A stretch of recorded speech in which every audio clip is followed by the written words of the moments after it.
रिव्हरलँड resort and lawn. तुम्ही destination वेडिंगच्या विचारात आहात किंवा तुमच्या ग्रुप बरोबर पूल पार्टी रेन डान्सचा प्लॅन करताय की तुम्हाला ट्री हाऊस आणि रिव्हर कॉटेज मध्ये राहण्याचा आनंद घ्यायचा आहे, तर मग आता मुंबई पुणेला जाण्याची गरज नाही, कारण आपल्या जवळच्या शहरात आहे असं ठिकाण जिथे तुम्ही करू शकता तुम्हाला हवं तसं एन्जॉय. अगदी नदी किनारी वसलेलं आपलं रिव्हरलँड रिसॉर्ट अँड लॉन. आजच भेट द्या. आमच्या ट्री हाऊस आणि रिव्हर कॉटेज मध्ये राहून आम्हाला आपल्या सेवेची संधी द्या. सोबतच व्हेज नॉनव्हेज पदार्थांचं उत्तम हॉटेल. आमचा पत्ता रिव्हरलँड रिसॉर्ट अँड लॉन, वाकडाई देवी मंदिर जवळ, कचेरी रोड, उतेखोल, माणगाव, रायगड. नमस्कार, मी सिद्धेश दिलीप शिगवण. माझे कोकणच्या सल्ला डॉक्टरांचा या कार्यक्रमामध्ये तुम्हा सर्वांचं मनपूर्वक स्वागत करतो. या कार्यक्रमाच्या माध्यमातून विविध गोष्टींवरती आपण डॉक्टरांचे सल्ले ऐकून घेत असतो. कशा पद्धतीने उपचार पद्धती आहे, कशा पद्धतीने आपल्याला होणारा त्रास आपण बरा करू शकतो याबद्दल माहिती घेत असतो. आणि अर्थातच आपण ज्या डॉक्टरांकडून नेहमीच विविध विषयांवरती चर्चा करून माहिती घेतो तेच डॉक्टर राजेश जाधव आज आपल्यासोबत पुन्हा एकदा स्टुडिओमध्ये आलेले आहेत. सर, मनपूर्वक आपल्या ह्या कार्यक्रमामध्ये स्वागत आहे. नमस्कार. आज आपण चर्चा करणार आहोत तो एक साधा सर्वसाधारण विषय आहे, तो म्हणजे वर्टिगो, म्हणजे चक्कर येणे आणि त्याचबरोबर शॉर्ट टर्म मेमरी लॉस. कधी कधी आपल्याला अचानक गरगरतं, चक्कर येते, आपण त्या छोट्याशा गोष्टीकडे दुर्लक्ष करतो, परंतु हा छोटासा आजार मोठा सुद्धा होऊ शकतो आणि त्याला वर्टिगोसारखं नाव सुद्धा लागू शकतं. शॉर्ट टर्म मेमरी लॉस ह्याच्याबद्दल नंतर बोलतो, पण आधी जो पहिला आपला आजार आहे तो म्हणजे वर्टिगो, याबद्दल आपण चर्चा करूया. डॉक्टर, कधी कधी अचानक चक्कर येते, माणसाला गरगरतं, बसल्या जागेवर चक्कर येते, झोपताना चक्कर येते, ह्या कॉमन समस्या सध्या वाढत आहे. काय सांगाल ह्याबद्दल? नक्की हा काय त्रास आहे? ॲक्च्युली कसं असतं, उशी घेऊन झोपणं ज्याच्यामुळे ब्रेनला रक्तपुरवठा होत नाही, ब्रेन ड्राय व्हायला सुरुवात होते. ब्रेन ड्राय झालं की तुम्हाला चक्कर यायला सुरुवात होते. उशी तुम्हाला घेणं हे टाळलं पाहिजे. उशी पायाखाली घ्यायची, उशी डोक्याखाली घ्यायची नाही, पहिली गोष्ट. दुसरी गोष्ट, जे आपण नेहमीच बोलतो की खाण्यापिण्यातून तुम्ही जे खाता, जसं फास्ट फूड आहे, जंक फूड आहे, ऑइल आहे, चीज, पनीर, बटर आहे, हे सगळं टाळलं पाहिजे. ह्याच्यामुळे तुमच्या रक्तामध्ये फॅट्स तयार होतात. ते फॅट्स जाऊन ब्रेनमध्ये ब्लॉक करायला लागतात आणि ते फॅट्स, रक्तामध्ये फॅट्स तयार झाल्यामुळे रक्त जाड होतं आणि रक्त जाड झाल्यामुळे ते ब्रेनला पोचत नाही आणि त्याच्यामध्ये आपण उशी घेऊन झोपतो. जे 6 तास आपल्या ब्रेनला रक्त मिळणार आहे त्या वेळेला, म्हणजे दिवसभर आपण बसलेलो असतो, उभे असतो, काम करत असतो, त्यावेळेला ब्रेनला आपल्याला रक्त मिळत नाही. आणि मग काय होतं, ज्यावेळेस 6 तास आपल्याला ज्यावेळेस ब्रेनला रक्तपुरवठा होणार आहे त्यावेळेस आपण मोठ्या मोठ्या उशा किंवा लोड घेऊन झोपतो आणि त्याच्यामुळे त्या ब्रेनला ते रक्त चढत नाही, कारण ऑलरेडी ते थिक झालेलं आहे आणि ते ब्रेनला मिळत नाही. आणि त्याच्यामुळे मग सुरुवात होते तुमच्या मायग्रेन सारख्या छोट्याशा आजारापासून डोकं दुखायला लागतं. मग आपण ते डोकेदुखीची गोळी खा, हे खा, सिव्हिअर हेडेक सुरू होतो. मग हळूहळू ते प्रमाण वाढत जाऊन मग त्याला चक्कर येणं होतं आणि मग हे प्रमाण पुढे पुढे वाढत जाऊन नंतर मग ते तुमचं सिव्हिअर होत जातं. म्हणजे तुमच्या शॉर्ट टाईम मेमरी लॉसपासून ते बरंच काही ब्रेन ट्युमरपर्यंत जातं. पण हे छोटे छोटे ट्युमर सुरू झालेले असतात आधीपासूनच, ते तुम्ही लक्ष देत नाही.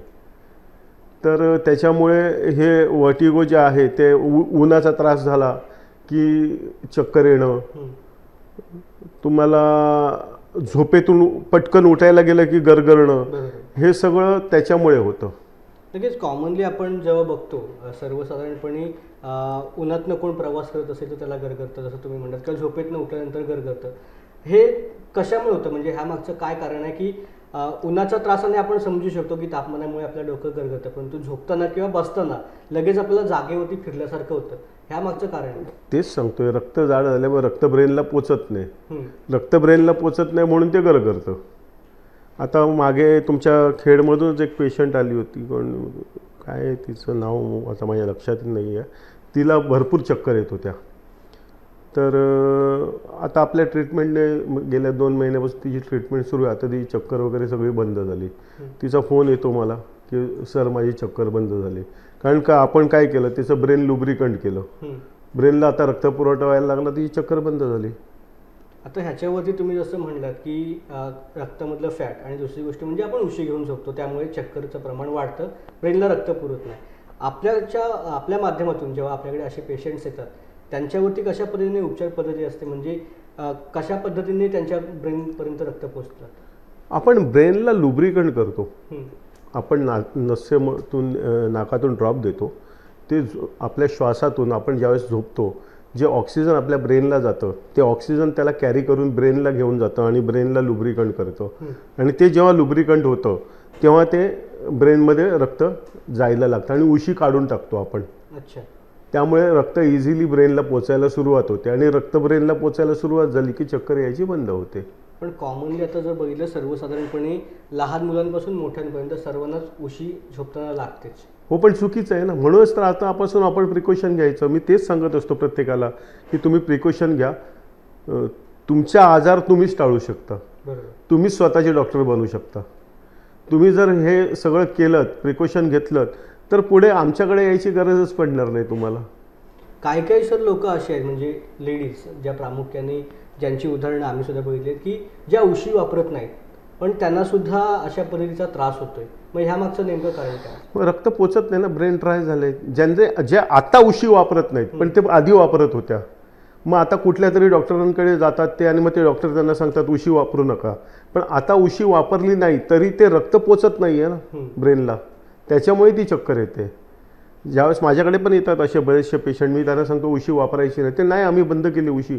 पण तुम्ही आता बंद केलीत, पण तुमचं ब्रेन लुब्रिकंट झालं नाही आहे, त्यामुळे ते रक्त ब्रेनला जात नाही आहे. जे ऑलरेडी ड्राय झालेला ब्रेन तो सक करत नाही आहे ब्लडला. परंतु मला असं डॉक्टर एक प्रश्न विचारायचे की ज्यावेळेला चक्कर येते एक्झॅक्टली ही जी प्रोसेस आहे ती कधीपासून जाणवायला सुरुवात होते की आपण ह्या स्टेजमध्ये आहोत, म्हणजे वर्टिगोचा त्रास आता आपल्याला सुरू होणार? आधी हेडेक सुरू होतो, डोकं दुखणं आणि पोट साफ न होणं. सगळ्यात महत्त्वाचं पोट साफ न होणं. पोट साफ होत नाही त्याच्यामुळे तुमच्या पोटातलं अन्न सडायला सुरुवात होते, त्याचा ॲसिड बनतं, गॅस बनतो. ते ॲसिड नंतर पचून रक्तात जातं आणि ते रक्तातून ॲसिड ज्यावेळेस ब्रेनमध्ये जातं त्यावेळेस तुम्हाला हेडेक सुरू होतो. आता जी लोक अति विचार करतात त्यांना सुद्धा विचार करत असताना डिप्रेशन येतं आणि डिप्रेशनमध्ये त्यांना चक्कर येते, मग हे सुद्धा वर्टिगोचं लक्षण असतं? सगळं ते हे विचार करणं हा ब्रेन ड्राय होण्याचा. तुम्ही ब्रेन ड्राय झालं की माणूस डिप्रेशनमध्ये जातो कारण त्याचं डोकंच चालत नाही. डोकं त्याला कामच म्हणजे तो विचारच करू शकत नाही की मी या गोष्टीसाठी काय करू, त्याला मार्गच सापडत नाही, म्हणून तो डिप्रेशनमध्ये जातो. मग अशा वेळेला ज्यावेळेस आपले किती डिप्रेशन असू दे तो माणूस जर माझ्याकडे आला त्याचं ब्रेन आपण 4 दिवसामध्ये तो डिप्रेशनमधून बाहेर येतो. जो माणूस सुसाईड करायचा विचार करतो तो पण माणूस जर आपल्याकडे आला तर तो पण त्याचं डिप्रेशनमधून बाहेर पडतो. म्हणजे हे सगळं ब्रेनचे हे आहेत. आपण त्या ब्रेनलाच लुब्रिकंट करतो, त्यामुळे रक्तपुरवठा ब्रेनला सुरू झाला की ब्रेनची ताकद वाढते. बरोबर. आणि ते ब्रेन तुम्हाला सगळे पुढचे हे द्यायला सुरुवात करतात संकेत. ठीक आहे. आपल्या पूर्ण शरीरामध्ये मेंदूला अत्यंत महत्त्व आहे. डॉक्टर, एक माझा महत्त्वाचा असा प्रश्न आहे, कधी कधी आपल्याला असं वाटतं की आपण झोपलो आहे पण आपण जागे असतो, म्हणजे आपले विचार कायम डोक्यामध्ये सुरू असतात, ब्रेन वर्क करत असतं. मग हे सगळं जर थांबवायचं असेल कारण त्याने सुद्धा आपल्या बॉडीवरती खूप इफेक्ट पडतो. बरोबर. सकाळी आपल्याला थकवा जाणवतो किंवा ती हुशारी वाटत नाही, मग ह्या संपूर्ण गोष्टीवरती आपण कशा पद्धतीने नियंत्रण मिळवू शकतो?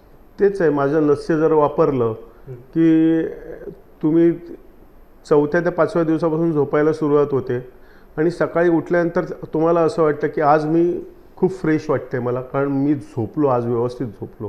कारण आज तुमचं ब्रेन कुठे बाहेर गेलं नाही फिरायला. ज्यावेळेस तुम्ही झोपता तुम्हाला स्वप्न पडतात, तुमचं ब्रेन त्या जागेवर नसतं, तुमचं ब्रेन बाहेर असतं आणि त्यामुळे ते सतत ब्रेन वर्क करत असतं कुठे कुठे जाऊन. आणि ते जेव्हा होत नाही, ज्यावेळेस तुम्ही झोपता आणि शांत झोप लागते त्यावेळेस दुसऱ्या दिवशी तुम्हाला फ्रेश वाटतं. म्हणून ते ब्रेन लुब्रिकंट होणं गरजेचं आहे. डॉक्टरांच्या बोलण्यातून एक गोष्ट कळली की झोपेपणी पडलेली स्वप्न घातक असतात. नाही घातक असं जागेपणी स्वप्न बघा, झोपेपणे पडलेली स्वप्न म्हणजे मेंदू कुठेतरी फिरायला गेलेला असतो आणि तो एक आजाराचा संकेत आहे. हो. त्यामुळे जर तुम्हाला असा कुठला त्रास होत असेल तर तुम्ही डॉक्टरांशी संपर्क करू शकता. अगदी छोटी गोष्ट असते, कधी कधी आपल्याला चक्कर येते किंवा कधी कधी झोप लागत नाही, विचारांमध्ये आपण असतो, आणि परंतु ह्या सगळ्या गोष्टी वर्टिगो सारख्या आजाराला आमंत्रण देऊ शकतात किंवा ही पहिली पायरी म्हणू आपण त्याची. त्यामुळे डॉक्टरांचा नंबर तर हा डिस्प्ले होतोच आहे. जर तुम्हाला असा काही त्रास होत असेल तर तुम्ही डॉक्टरांकडे जाऊ शकता, डॉक्टरांना फोन करून संपर्क साधून तुमच्या प्रश्नांची उत्तरं जाणून घेऊ शकता. आणि डॉक्टरांकडे निसर्गोपचार पद्धतीने उपचार पद्धती केली जाते, त्यामुळे कुठल्याही गोष्टीचा साईड इफेक्ट तुमच्यावर होणार नाही याची खात्री डॉक्टर स्वतः देतात. दुसरा एक महत्त्वाचा आजाराचा मुद्दा तो म्हणजे शॉर्ट टाईम मेमरी लॉस. आपण सहज एखादी गोष्ट विसरतो, म्हणजे मला सुद्धा घरच्यांनी काही एखादं काम सांगितलं की 5 मिनिटात मी विसरतो.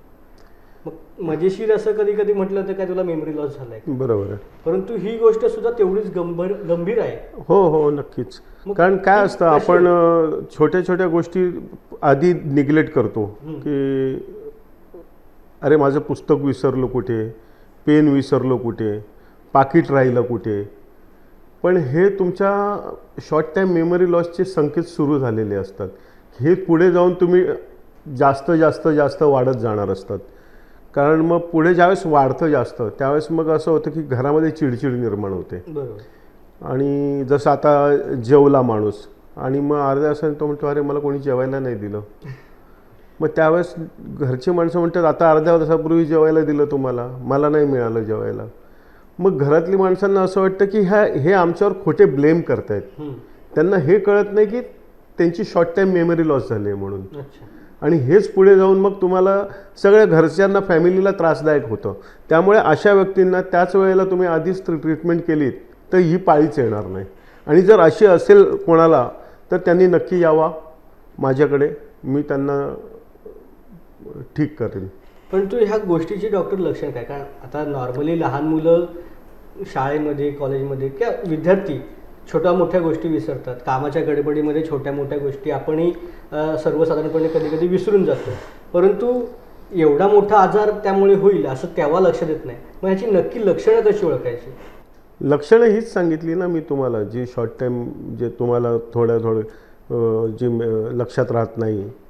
तर हे गोष्टी कशा असतात, मी लास्ट टाईम पण सांगितलेलं आहे की एका वर्गात 50 मुलं असतात. प्रत्येक मुलाला वाटतं की मी पास झालो पाहिजे पहिल्या नंबरने, पण 50 मुलांचा नंबर पहिला येऊ शकत नाही. कारण एकच मुलगा त्याच्यात हुशार असतो, एकच बाई शिकवत असते, एकच टीचर शिकवत असते. आणि ती टीचर जी शिकवते ते पहिल्या 5 विद्यार्थ्यांना बरोबर समजत असतं, बाकीच्यांना कोणाला मग कमी कमी कमी कमी होत जातं. आणि त्याच्यातले काही विद्यार्थी असे असतात की ते तिथे आहेत, प्रेझेंट आहेत, पण त्यांच्या कानावर टीचरचा आवाज पडतोय पण त्यांचं ब्रेन तिथे नाही आहे, त्यांचं ब्रेन बाहेर भटकतंय. त्यावेळेस मध्येच जर टीचरने उठून त्यांना विचारलं, मी जे शिकवलं ते त्यांना काहीच माहीत नाही, ते टीचरच्या तोंडाकडे बघत असतात. तर अशी मुलं म्हणजे ती ढ नाही आहेत तर, किंवा ते लक्ष देत नाहीत असं नाही आहे, तर त्यांचं ब्रेन ड्राय असल्यामुळे त्यांची मेमरी दुसरीकडे, विचार सतत चालू असतात. तर त्याच्यामुळे त्या मुलांवर हा परिणाम होतो. आणि आपण आपल्या मुलांना मारतो, मजोडतो की आमचं मुलगा असा आहे तसं आहे, असं काही नसतं. त्या मुलांच्या ब्रेनमध्ये त्यांचं रक्त बरोबर पोचत नसतं. कारण एवढे ब्लॉकेज लहानपणापासूनच, हल्लीच्या मुलांना तुम्हाला नवीन म्हणजे लिपिड घालायची गरज नाही, त्या आईच्या पोटातूनच लिपिड घेऊन येत आहेत, म्हणजे कोलेस्ट्रॉल. कारण त्यांचं रिफाईंड ऑइल खाणं आणि बाहेरचं खाणं हे आईनेच खाल्लेलं असतं, तिच्या ऑलरेडी रक्तामध्ये ते असतं आणि तिच्याच रक्तामासापासून तो बनलेला असतो मुलगा. तर ते रक्त ऑलरेडी त्याच्या बोनसमध्ये आलेलं आहे रक्ताम, त्यामुळे ते त्याच्या ब्रेनमध्ये जाणं हे साहजिक आहे असं आहे. त्यामुळे ते लहानपणापासूनच मुलांना मिळतं. हल्लीची मुलं, पूर्वीच्या बायका बघा, 100 वर्षाच्या बायका पण चष्मा लावून विदाऊट चष्म्याच्या हे करायच्या. आणि आत्ताची 1-1 वर्षाची मुलं, त्यांना दिसत नाही ब्लॅकबोर्डवरचं, त्यांना चष्मा लावावा लागतो. कारण का, ते रक्त जाड आहे इतकं की ते त्यांच्या डोळ्याला पोचत नाही आहे. त्यांचा रॅक्टिना वाढला, रॅक्टिना वाढल्यामुळे त्यांच्या फळ्यावरचं त्यांचं दूरचं दिसत नाही आहे त्यांना, त्यांची आयलाईन साईड वीक झाली. हे सगळं त्याच्यामुळे आहे. रक्तामुळे. त्यांचं रक्तच मुळं, आणि रक्त नॉर्मल करायला आपल्या अजूनपर्यंत कुठल्या ह्याच्यामध्ये औषध नाही आहे. ते हा प्रॉब्लेम आहे आणि ते नॅचरोपॅथीमध्ये आहे म्हणून आपण ते करतो आहे. नक्कीच. म्हणजे आता थोडक्यात मला उपचार पद्धती जाणून घ्यायची या ठिकाणी उत्सुकता वाढलेली आहे. कशा पद्धतीने एकूणच ही उपचार पद्धती असते, म्हणजे एखादा पेशंट ज्याला खरंच काही आता आठवत नाही किंवा 2-2 मिनिटांनी तो एखादी गोष्ट विसरत चालला आहे आणि असा एखादा पेशंट तुमच्याकडे येतो, तो अनुभव कसा असतो त्याला ट्रीट करतानाचा आणि उपचार पद्धती कशी असते? अनुभव काय एवढा मला काय विशेष वाटत नाही, कारण रेग्युलर एवढे पेशंट हे करत असतो आपण की काही वाटतच नाही. फक्त एवढंच वाटतं की ठीक आहे, आपल्याकडे आला आहे, योग्य ठिकाणी आला आहे आणि तो त्याला लवकरात लवकर बरं व्हावं. मागे एक कोण पेशंट होतं, असंच एक पेशंट आला होता माझ्याकडे. त्याच्या घरामध्ये सगळे प्रॉब्लेम होते की जेवला तरी लक्षात नाही राहत, हे नाही ते नाही. मग एका महिन्यात त्यांची मेमरी बरोबर झाली आणि ते व्यवस्थित व्हायला लागले. तर असं आपण आता हॉस्पिटल पण चालू करते त्याच्यासाठी की ज्यांचं म्हणजे MRI केल्यानंतर तुम्हाला ब्लॉकेज दाखवले ब्रेनमध्ये जर, तर तुम्हाला घाबरण्याची गरज नाही, तुम्हाला कुठेही जायची गरज नाही. तुम्ही माझ्याकडे या, ॲडमिट व्हा आणि तिथे तुमचा उपचार करून तुम्हाला पूर्णपणे बरं करून तुम्हाला घरी जायला मिळणार. नक्कीच या मुद्द्यावरती आपण येणारच आहोत. ह्याच्याबद्दल आम्ही अधिक माहिती जाणून घेणार आहोत. वेळ झाली मात्र छोट्याशा विश्रांतीची. तुम्ही कुठे जाऊ नका, पाहत रहा माझे कोकण. सैतवडेकर ज्वेलर्स, नाते विश्वासाचे, सोनेरी क्षणांचे. नवीन अत्याधुनिक स्वरूपातील आलिशान सुवर्ण दालनात सोने, चांदी, मोती आणि हिरे यांच्या दागिन्यांचे असंख्य प्रकार उत्कृष्ट दर्जासह. सैतवडेकर ज्वेलर्सचे नवीन सुवर्ण दालन आपल्या सेवेत रुजू झाले आहे, तर या दालनाला अवश्य भेट द्या.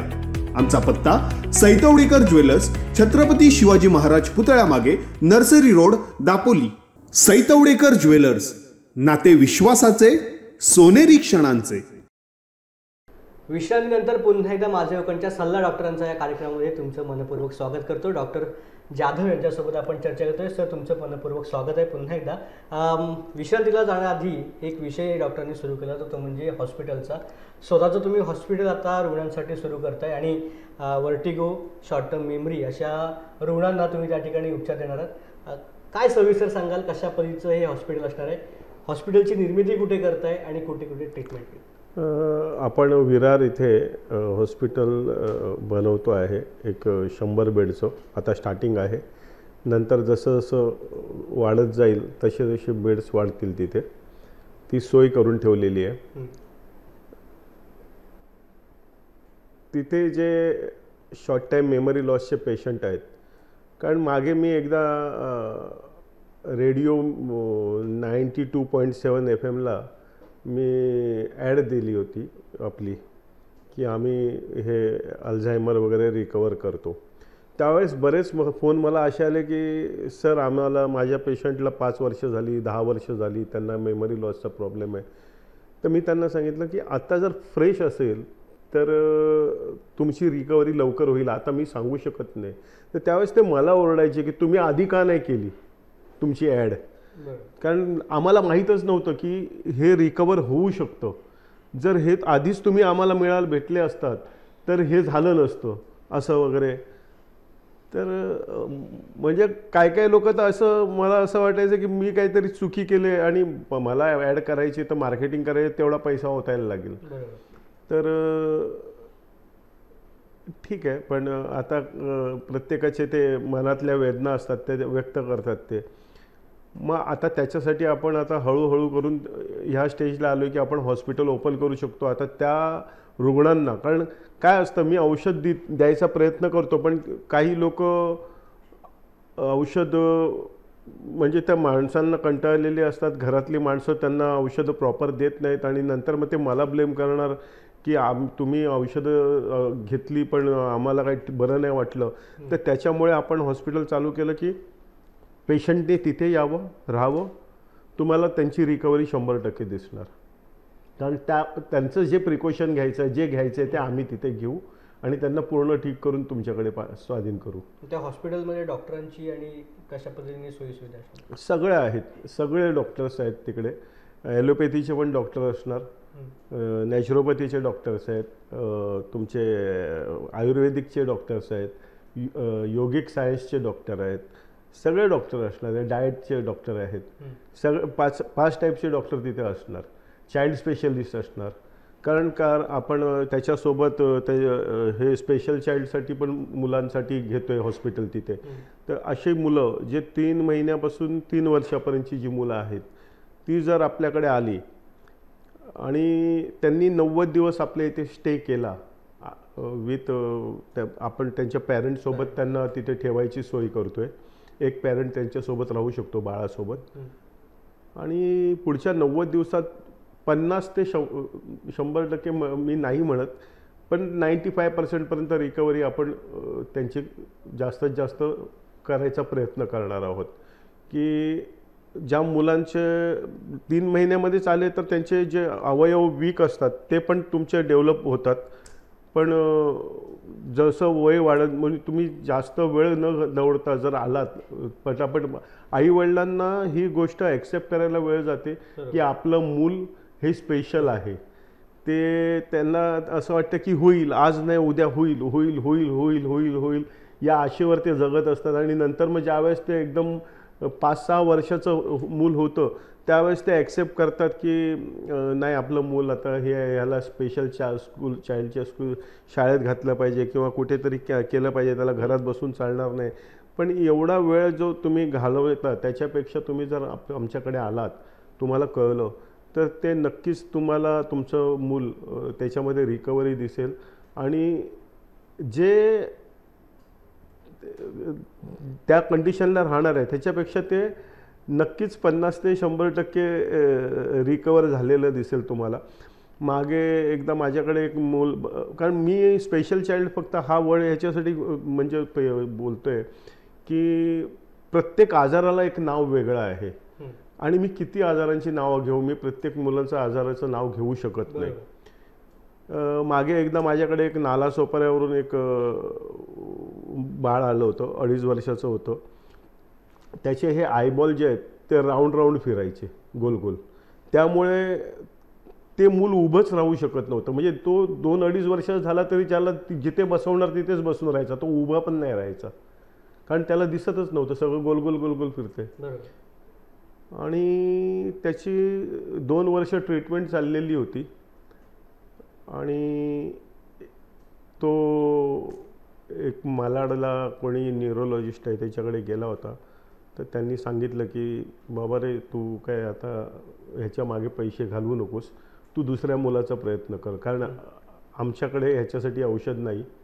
आणि त्या माणसाचं घर विकलं त्याने, दुकान विकलं त्याने आणि स्वतः त्या मुलाच्या वाटी 2 वर्षामध्ये तो स्वतः भाड्याच्या घरात राहायला गेला आणि भाड्याचं दुकान चालवत होता 2 वर्षामध्ये. आणि त्या दिवशी त्यांनी एक बायको आणि नवरा खूप रडले, आई वडील त्याचे, आणि म्हणाले हा मुलगा कधी ठीकच होणार, एवढा सोन्यासारखा मुलगा आहे, गुटगुटीत वगैरे, फक्त त्या एका डोळ्यांमुळे त्याला एवढा प्रॉब्लेम झाला. मग त्या दिवशी बरंच काही झालं, त्या लोकांनी देवाला वगैरे असं मला सांगितलं की आम्ही प्रार्थना केली की हे व्हावं.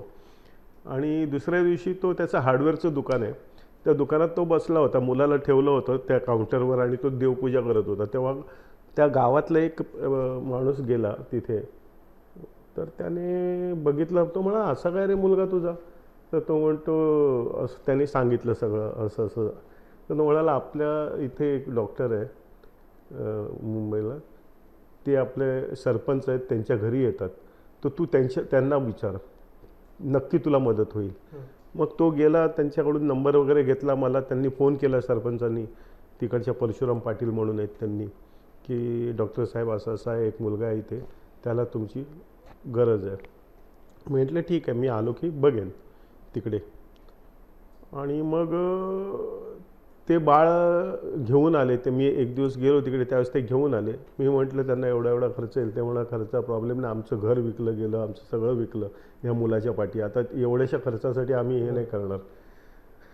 आणि मी त्याची ट्रीटमेंट केली आणि मात्र 2100 रुपयामध्ये त्या मुलाचे डोळे स्थिर झाले फक्त 1 महिन्यामध्ये. आणि तो मुलगा आज नॉर्मल आहे, तर ठीक आहे. तर ह्याच्यामुळे तो लवकर झालं कारण तो 3 वर्षाच्या आतला होता. आणि हेच मी सांगतोय की म्हणजे ज्याचं घर विकलं गेलं, सगळं विकलं गेलं, त्या माणसाचा 2100 रुपयामध्ये उपचार झाला.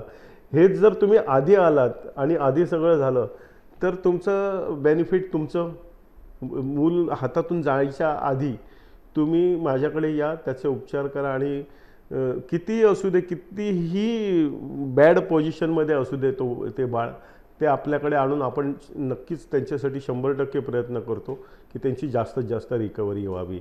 आणि ते तिथे जास्त पॉसिबल आहे हॉस्पिटलमध्ये. घरामध्ये मी सांगितल्याप्रमाणे की माणूस, काही लोकांना आपण काय बोलतोय तेच कळत नाही की ते त्यांची, कारण ते सतत विचारत असतात, त्या डिप्रेशनमध्ये असतात की आपलं बाळ असं झालं आहे, आणि मग आपण त्यांना सांगतो ते बोलतो एक आणि ते करतात एक, त्यामुळे त्या रिकव्हरी मिळत नाही. असे पण बरेच मी पेशंट बघितले. त्याच्यामुळे आपण हे हॉस्पिटल उघडण्याचं हे म्हणजे गोक्रिश नावाने हे हॉस्पिटल तुम्ही सुरू करताय. साधारण कधीपर्यंत हॉस्पिटल सुरू होईल? हे जूनमध्ये सुरू होईल आपलं.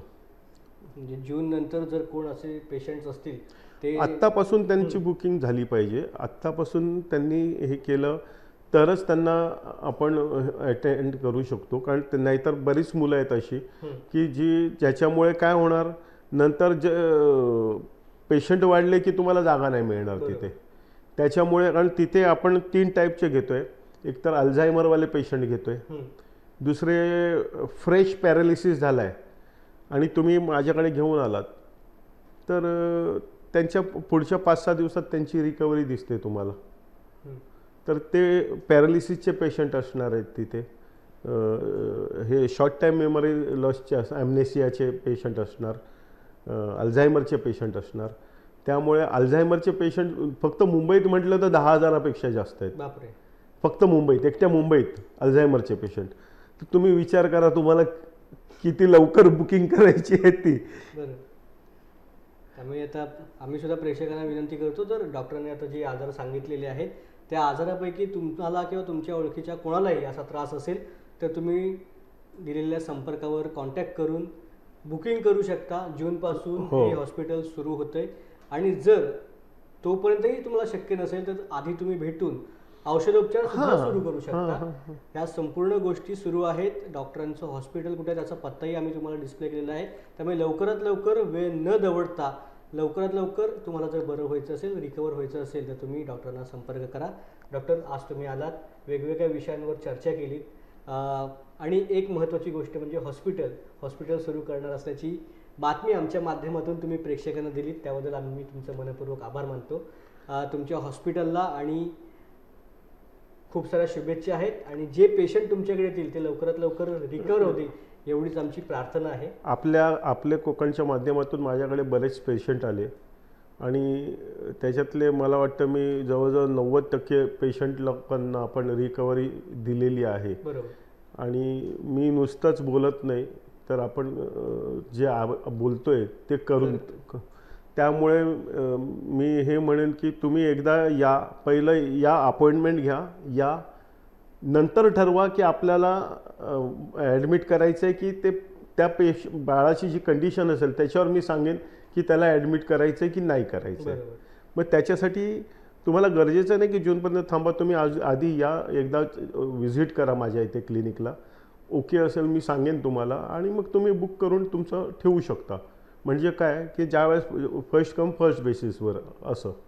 नक्कीच ज्या पद्धतीने डॉक्टरांनी सांगितले त्या गोष्टीचं पालन तुम्ही करून डॉक्टरांना भेटू शकता, त्यांच्याशी संपर्क करून त्यांच्यासोबत तुमच्या प्रश्नांचं निरसन करून घेऊ शकता. वेळ झाली आता इथेच थांबायची. डॉक्टर, तुम्ही व्याज वेळ काढून आलात, आमच्यासोबत चर्चा केली, त्याबद्दल मनपूर्वक तुमचे आभार मानतो. पुढेच वेगळ्या विषयावरती लवकरच भेटू, लवकरच एका आजारावरती चर्चा करू. तोपर्यंत तुम्ही कुठेही जाऊ नका, पाहत राहा माझे कोकण.